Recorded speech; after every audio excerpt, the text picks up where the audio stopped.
If you are looking to connect your sales order or the e-commerce order with FBR, then this video is for you. In this video, I will present you how to configure and connect FBR with sales application or with your e-commerce order. So let's start.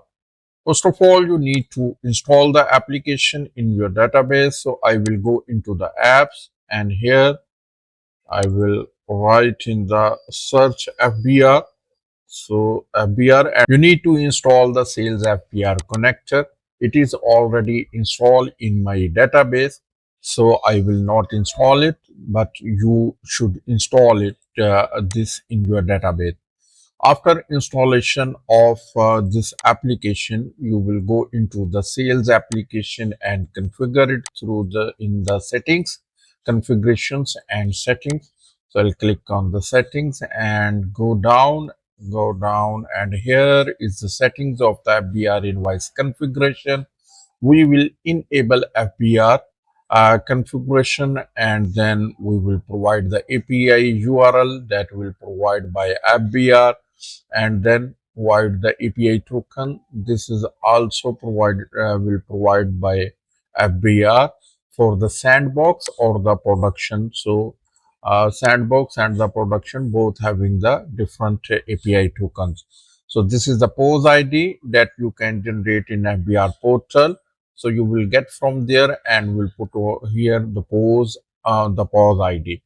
And the second, this one is enable FBR change. That is the requirement of the FBR.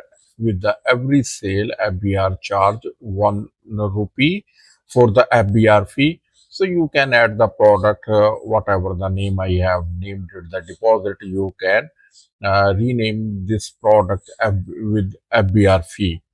And then we have post to FBR on invoice confirm. So if this option is active, then when the invoice will be confirmed, will be post, the FBR entry will be generated. Otherwise, it will be a manual process, and the interval minutes is the 60 seconds. You can change it accordingly if due to some reason FBR is not live, and your data is not being sent properly, then order will be confirmed, the invoice will be confirmed, and after 60 minutes, after 1 hour, or the whatever the time you will define, it will retry again and will post the data again. Now back to orders, and let's create any of the order. Here is the quotation. So I have let me add one of the quotations. So desk organizer. So let me duplicate this order. Okay, so I have duplicated this order and will confirm.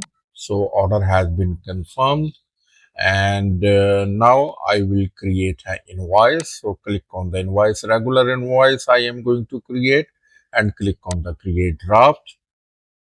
Okay, so invoice has been created, and you see 1 rupees has been added automatically. Okay, in the there is a FBR tab, and you can see there is a status not sent. FBR status is not sent. Now I will confirm this one. Okay, the invoice has been posted, and now you can see the FBR message, and the FBR invoice number has been generated. Thanks for watching.